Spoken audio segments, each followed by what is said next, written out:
Turime šią Nissan Ariją. Taip pat turime ir šią Nissan Ariją. Automobiliai visiškai vienodi. Skiriasi tuo, jog skiriasi jų spalva pirmiausiai ir tai, jog vienas iš šių automobilių jau yra padengtas apsauginė plėvele. Kaip manote, kuris?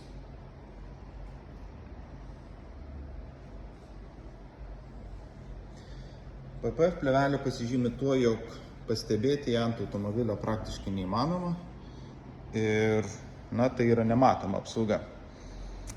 Vieną iš šių automobilių mes ką tik baigėme dengti apsauginę plėvelę, kito procedūras pradėsime šiandien.